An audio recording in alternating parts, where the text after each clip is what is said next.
Uh, Here we are today, where we had the meeting at headquarters, um, lead up to the slipper.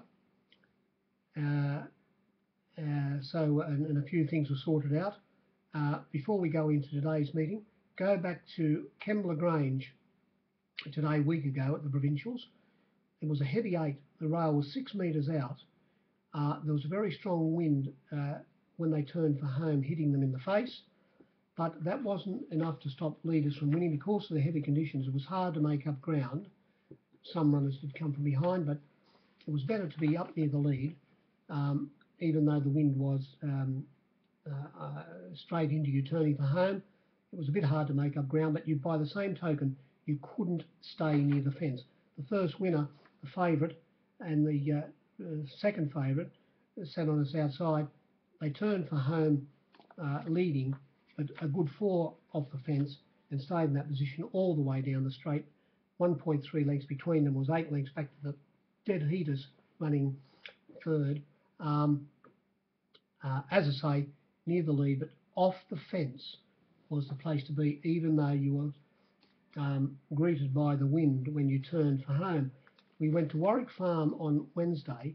The track was a good 4, the rail was 3 metres out. After we saw the first race, well, a lot of us said that maybe the fence is not the place to be, because we saw the second horse come from in a field of 8 from a tailed off position at the 600 metre mark, hook widest on the turn and make up a lot of ground to be only beaten a half a length. But it turned out that wasn't the case. There was nothing wrong with the fence. We saw the third winner, a 30 to 1 chance, stay close to the fence and win, plus other runners that led and other runners that made ground along the fence. So it was a fairly even track. The pace was the key. We went to Wyong on Thursday. We had a situation where the track was a good 4 upgraded to a good 3. The rail was in the normal position. The wind was very strong on Thursday, swung slightly around to be, when they're coming down the side at Wyong, they have on the left-hand side of the track, on the outside running rail, there is a lot of tree cover. There's a creek on the other side of the track there, and the runners early on could have got a bit of cover because the way the direction of the wind was coming, but then it swung around a little bit more to be more or less in their face as they were coming down the side, and it was quite evident by seeing the last 3 races that it was best to be off the pace and coming wide on the turn and swooping. And those runners that did that, including the winner of the provincial championship heat, had the best chances and were able to win. We did see 3 leaders get home there. I think you should put a little extra tick against them. They were Street Rapper in race 2, trained by Gay. In race 4, its win was better than it looked, Requeza. And in the following race, race 5, Thurston, who was resuming from a spell, its win might have been a bit better than it looked. We got to today at Randwick, where we had the track was given out a good 4, upgraded to a good 3. The penetrometer yesterday, I think, was 5.51. It was 5.11 today. The rail was 3 metres out. The wind was from the northeast, swung around gradually as the day went on to be directly up the straight by the time the last race came around. And as I say, the rail was 3 metres out. The last meeting at Randwick, we had a rail that was 10 metres out, and runners today that were back in the field, and tried to make ground, tried to swoop. After they topped the rise, I think they ran into that section of ground where the rail was 10 metres out last meeting, and they hit a bit of a chopped up situation, which made them more or less not go on with their runs. Close to the fence most probably wasn't the place to be either. As I say, the wind was against leaders coming down the side and those on the fence. by the time the last race came around, we did see the winner, a huge result for the captains, a 40 or 30 to 1 chance out to $71 at the end of betting Naeli, who was resuming from a spell today, ridden by Bold Blake Shin for Gay, sits directly behind the leader on the fence, who the leader was One More Zeta. After they topped the rise, One More Zeta was a good 3 off the fence, and there was a mile of room, which was the only place for Bold Blake Shin to go because others had swooped up. And he got inside the leader and was able to win. And by the time the last race came around, as I say, the track most probably had improved with the wind and so forth, and the sunny day as it turned out to be. The first race we only gave 100, and everything fell into place for English. The visitor from Melbourne, Stay With Me, took off, ridden by Horseman Bowman. Ottoman got on his back, ridden by James McDonald, and Bold Blake Shin was able to extricate and get on the back of Ottoman, slide up the rise, not really wide. The runner that led on the fence stayed close to the fence. Tibra Gogan Miss, who a visitor from Queensland, who ran third at Warwick Farm last start, ran second last, beaten 3. No more for the Overy, who was beaten 3.6 lengths. Just hang on a sec. Hello? Yes, who's that? Yes, where are you? Yeah, oh yeah, good as gold. All right, I'm just doing the review for today. All right, I'll give you a ring as soon as I finish. It won't be long. Yes. All right, mate. Bye. So in that first race, we saw English, as I say, everything fall into place for it, and maybe get into exactly the right section of ground, making up a lot of ground from well back in the field, telling everybody that the outside and swooping was the thing to do. That was the rank outsider, Mine Too, who came from last. And the third horse was inside it. Second last position, Fireworks, who always hits the line, but they made up plenty of ground, especially Mine Too. As I say, well, it didn't hit the line as good as Fireworks, but made up ground out wide, which was quite evident, which made everybody say that the fence was no good. The next race, we only gave the neat 100. And this is now the slipper favourite, Vancouver. We only gave the 100, as I say. The flux in this race, Mashani Honcho was 30 out to 60 back into 50. Headwater was 5 to 4 on out to 10 to 9 on back to 5 to 4 on. Vancouver, 5 to 2 out to 4, 5 to 2, $3.50 out to $5 back into $4.60. Vaulier, 17 out to 18 back into 17. And Furnaces was $5 into $4.20 back out to $4.40, the neat 100. And the stewards report says that Headwater kicked out once placed in the barrier, when they were all placed in the barrier, just before the starter was about to say go, kicked out and made a loud noise, and which spooked Vancouver, who burst through the barrier, only went 100 metres, ridden by Tommy Terrific, and was reined in, inspected by the vet, put back in the barrier, jumped out, sat on the outside of Furnaces. The favourite, unfortunately, got trapped 3 wide Headwater. I don't think it would have mattered. It was beaten 5.3 lengths at the finish and couldn't get past Furnaces, who stayed close to the fence, not the place to be, and leading into the win.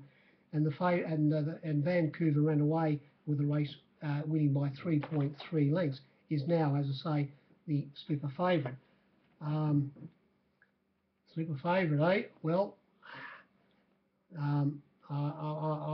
yes, all right. Now, race 3, we only gave 99 here. This race was summed up very nicely by, well, he more or less didn't have any alternative, did he? Griante coming down the side around about the 800 metre mark. He was trapped midfield wide, and there wasn't a lot of pace on. Just a Girl, who led and stayed close to the fence, bled unfortunately for the second time, so barred for racing in Australia. and running into the wind, was running along in the lead, not setting a fast pace, and Bowman was able to see that he wasn't going to be able to slot in, so he went up and sat outside the lead, which was the deciding factor in winning this race. The unlucky runner in this race was the easing equal favourite Mahira. We put them up 3-1 a pair, 3-1 the field, Brook Road and Mahira. I suppose after the first two races, everybody said, well, the fence is gone. Mahira drew barrier 2. It sat outside Scorpio Queen, who drew barrier 1, coming down the side. But when he tried to extricate, turning for home, or just before the turn, Tommy Terrific on Mahira, he was held up hopelessly. The race was over when he was able to ease off heels and come down the outside, only beaten about 2.8 lengths. Draw it outside alley, there's a good chance it might have won. It started favourite Brook Road, put up 3-1 equal favourite, as I say, got out to $4.40, back into $4, back out to $4.20 at the end of betting. The winner was extremely well backed and some big bets landed. $8 out to $9, back into $7 hard to get at the end of betting. Another runner that was sensationally backed in this race was the visiting I Love It from Melbourne, ridden by Bold Blake Shin. It sat in 4th position in between runners. We put it up $6. You wouldn't see it. $7.50 given about it. It came into $4.60 at one stage, started $4.80, second favourite. Race 3, we only gave the neat 100 here. This race was won by Fraser's.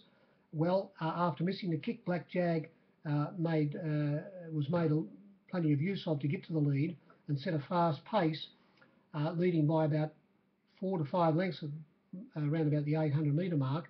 Chasing it was the second horse, Self Sense, the runner that won in Melbourne last start, and about another 3 lengths back to Fraser's on the outside of Projectile at 100-1 chance. He stayed close to the fence and ran last. It also was made a little bit of use of to get into second position, Self Sense, when there was a bit of pace on early. Got to the lead. Fraser's just kept on whacking away, and when they got down to the line, was able to stick its, I suppose, in front of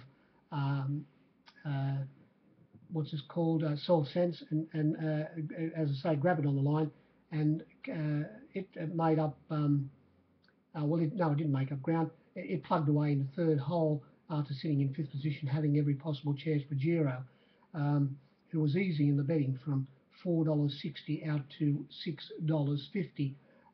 It held its position diametric to start favourite, put up $4, got out to $4.20, back into $4. The visitor from New Zealand, who's here for the Sydney Cup, $4 out to $5.50. It plugged away. It'd be improved by the run, obviously. Hadn't raced for 22 days. What else do you say? Phases just kept on whacking it away to win one of those staying races. Race 5, the neat 100 we gave here, Leicester Toyota Lexus and Adorabile. As the bloody starters said, they're off. Someone said 200 on it to me at 20-1, and I said, oh, all right, to take all of that beautiful cream off the top of the cake. And after sitting in 5th position, or 6th position, or 5th position, what's the difference? One off the fence. When they got down, and the second horse was on its inside, the very well backed Entertains. And by the same, now, and one of the pros, he backed it for an absolute shite house full Entertains. Very stiff not to get the money. But in the race prior to that, I'll go back to race 4. This pro, I tell you what, he's won the national debt lately. He backed 3 runners in race 4. Diametric. No, what am I talking about? Tremac, number 5. He took all the 60s, got it into 40, back out to 50. Took whatever you wanted. Then he backed number 9 in the race, 2-pack Amaru. Took all the 40s for whatever you wanted. 40 million to $1 million if you wanted. And then he found another runner in the fourth race, and it happened to be the winner, Phases, at the 40 to 1, whatever you wanted. Do you want 100 million to 2.5? Whatever you wanted. Took all the 40s, back the three of the outsiders, and it was a rank outsider projectile. He backed the other three, and he found the winner. And he backed in this race Entertains for an absolute, as I say, shite house ball, and he failed just to get it the cash by 0.2 of a length. Held up for a little stride there as well too. Entertains, maybe a little bit stiff not to win. The favourite, it came off the back of the winner, had his chance to run it down, sat directly behind Adora Beale but couldn't get it. And it came from second last out wide, the third horse, making and being held up slightly, turning well after they were trying to ease off heels, topping the rise, and that was Intimate Moment. Its run was very good, but unfortunately it was out wide where it loomed to win, but as I say, was in that maybe chopped up section where the rail was 10 metres out last start. Solicit, who led in this race, ridden by Horseman Bowman, wasn't the place to be, cutting the wind, but also leading on the fence, staying close to the fence. He said it was gone at the 700 metre mark. It lost a plate in the run, and after they'd topped the rise, he didn't extend it. He just sat up. It was beaten 47.5 lengths. He just let it roll to the line. Its future is in doubt. When they hit the line, there was only 0.6 of a length between the first four place getters. The favourite here, Telepathic, we put it up $3. 2 to 1 the field, deuce the field, we said. Got out to as much as $3.80, believe it or not. Look, you won't believe me, but I saw $4 in the outside ring, the $3.80, $3.70 on the fence. They killed you for $2.80 at the end of betting. As I say, I thought it had its chance, was a little bit disappointing. Race 6 came along. This was the Randwick Guineas. And you think Horseman Bowman didn't put up a good performance here. We saw us captains only give the 101. The flux were $2.80 out to $3.30, back into $2.90, where I laid it for a shite house full, back to $3 just before they jumped Hallowed Crown. Preferment was 60 out to 60 into 40, but back out to 60. Shooting to Win, $2.60 out to $2.70, started 6 to 4 favourite. Swainesi, $3.20 out to $4. We had Road and Drive, 60 out to 80, into 50 at one stage, back in out to 60, and Sworn to Silence, 17 out to 19, back into, or the start of that price, $19. We gave about 101. Now, if you've told anybody here, Swainesi, who drew barrier 6 in a field of 6, was going to be cutting the corner on the fence, ridden by Old MacDonald's Farm,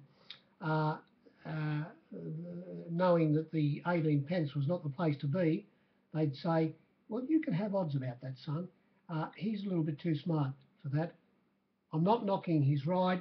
He was a victim of circumstances. If the pumper were able to keep Hallowed Crown in a pocket coming down the side, which Horseman Bowman just held his position, and the pumper had to ease on the pulling Road and Drive. On its back at the time was Swainesi, but when they got to about the 800 metre mark, the runner that was running last here, Preferment, made a quick move and dashed up and around the outside of Swainesi, and McDonald could see that, well, I can't ease off his heels and come wide.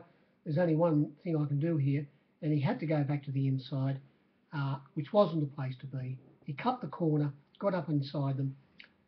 It was 3 off the fence coming to the turn, the leader Shooting to Win, travelling very well for Bold Blake Shin, sitting quiet as a church mouse, puffing on his pipe. Bowman, when they got down to the furlong, he was hard at Hallowed Crown to keep up with Shooting to Win, who was still going well, but maybe that running into the wind, and also while he was off the fence, so I'm going to say the wind had some effect. Also, maybe shooting to win is a little bit inferior to the other pair, and Hollowed Crown was able to get past him, and of course, as I say, Swanesi, which had cut the corner, unfortunately was in the worst section of the ground, and also when he did switch back to the inside, coming down the side, would have been running into a bit of wind, and it was only beaten 0.8 of a length, and shooting to win ran third, beaten 0.9 of a length. Where Swanesi finished up in the run was the difference between winning and losing. Race 7, we saw the Canterbury Stakes here, won by the favourite Cosmic Endeavour, who drew barrier 1. Surprisingly, James McDonald, who gave the bolt sign, the shooting the arrow into the air, coming back to the enclosure. I think he might have been wrapped in this horse's or this mare's win. She led. Tiger T sat on the outside, and sitting behind them, getting a good run, was Hooked, and tailing that the three was the easy equal favourite Catkins, and finish up running second, but was always pushed along to keep up. So they were running along here at a good speed all the way in this race. So I think Cosmic Endeavour's win was much, much better than it looked. She'll obviously be hard to beat in the Doncaster. And as I say, led, stay close to the fence. It has chance, Catkins, to run it down, couldn't. We put them up $3.20 a pair, 9 to 4 the field, Catkins and Cosmic Endeavour. Catkins was reached for by the captains, got out to $4.60 at one stage, back into $4.40. Back I was $4.60 when they jumped still, and was able to lay it. Cosmic Endeavour got out to as much as $3.50, back into $3.20 at one stage, back out to $3.40 or $3.30 at the end of betting. And there was cash for every runner in this race. We only gave 99, and these were the flux. 15 out to 21 Sacred Falls back into 16. Criterion, 12 out to 13 back into 12, back into 11, back into 10 at the end of betting. Tiger Tees, $6.50 out to $10, back into $9.50. Hooked, number 5, $8 out to 13, back into $9.50. Labaz, $13 into $9.50. Royal Descent, 13 into 10. Catkins, $3.20 out to $4.80 I gave, back into $4.60. And Cosmic Endeavour, $3.20 out to $3.50, back into about $3.30. A bit better than the win looked by Cosmic Endeavour. Race 8 came along. This was our worst race percentage-wise all day. We only gave 96 here. This was won by Miracles of Life, who was extremely well backed, as much as $7 given in the outside ring. These were the flux in this race. Famous Seamus, $5 out to $6.50, back into 6. Back out to $7.50 I gave, back into 6. Rain Affair didn't have a price, 15 out to 31. Noidart, $6 out to $9. Via Pensiero, 12 out to 14, 15 I saw, back into 13 or $14. $13. Miracles of Life, $6 out to 7, back into $5.50. Villa Verde, $7.50 into $6.50. Nuclear Class, the Pro backed it, 80s into 60s, back out to 100 at the end of betting. Rubric, we put it up 9 to 4 favourite. We reached for it out to 7 to 2, 9 to 4 to 7 to 2. Back into start his opening quote, 9 to 4. Never, it was held up hopelessly. And Moss Fun was $7 out to $13, about 96. Well, it went straight to the lead, Nuclear Class, ran along quick. On its outside, Rain Affair, tucked in behind them on the fence, Rubric. On its outside, Via Pensiero. And then getting the suck up behind that 4 was the winner, Miracles of Life. And then you had a good break to the other 4 runners. Moss Fun, Famous Seamus on the fence. On its outside, Via Verde. And the horse running last in this race, Noidart, gee whiz, made up a lot of ground in the straight. It got a mile back, you knew it was going to be back, but it wasn't entitled to make up as much ground as it did.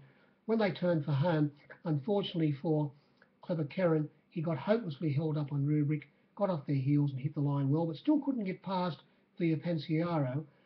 It made up a lot of ground as it ran third. Randwick made up a lot of ground to run fourth. A good run, Neudart. The winner, ridden by Horseman, Horseman Bowman, just was able to ease off the four leaders' heels turning for home. Didn't have to go real wide into that bad section. The pace was on it all the way. When he got past and the race was all over, won by 2.3 lengths. Would it have won Randwick if it would have got through when he wanted to? Work it out for yourself. I know what I'm going to say. I'm not telling anybody. Now, race 5 came along, 9, I should say, and it was won by number 5, Naeli. And as I said earlier on, well, the win was wasn't so, swung around a little bit to be straight up the straight. And when they turned for home, it was leading on the fence one more Zeta. Finished up running fourth, beaten only 1.8 lengths. On its outside was Peeping, who was $5.50 out to $8 back into 7. 3 wide outside the pair was Sultry Feeling, and 4 wide outside those was Fine Mist, who pulled up lame. The winner, as I say, tucked in behind them on the fence, got inside where there was a mile of room after they topped the rise, and was able to beat Peeping by 0.3 of a length, and getting a suck, well, sitting on its outside was the favourite Curo, who got slightly held up when trying to force clear, ridden by Horseman Bowman. We put it up 5 to 4. I have your 5 for 4. Got out to 11 to 8. Believe it or not, $2.30. At the end of betting, they'll return at 10 to 9 on. It was still evening money on one board on the fence when they jumped, but they'll return it shorter. He was held up and had ducked in, hung in under pressure the last little bit, but more or less had his chance. It was very disappointing. When they hit the line here, there was only 4 lengths between the 11 runners in this race, indicating to me that the favourite was, as it turned out, under its the price that it started. It was much shorter than it starts. Easy now after the race. I marked this run as 6 to 4, Curo, and I stood it, but I wish I would have stood it for more. That's about all you say in that race, except the what's it called? Number 3 in this race, Soldi Domani, the 200 to 1 chance, the rank outsider. It sat back in the field, sat in about, it was in 6th position, 3 off the fence. When they turned for home, Music Magnate, who they said went through the outside alley, field of 11 into field 11. They said they were going to ride it with cover. It bounded in the air when they jumped, but then the rider went back to last. And when they turned for home, it had moved up, and it had also moved up from second last position, Memorial. When those 2 runners made their runs, Soldi Damani was in an awkward position, going all right. Have a look at the run for yourself. And he had to more or less wait and ease off heels, and then get to the outside in that gluey section and hit the line well. Gee whiz, only got beat about 2.5 lengths. You never know if you never go, and with a little bit of clear running and getting off the heels before it did, there's a good chance the 200 to 1 chance might have won the race. It would have been the biggest result since the tortoise beat the hare. But it wasn't the case to be. If you're wire netting, I hope you finished on the right side of the ledger. Good evening.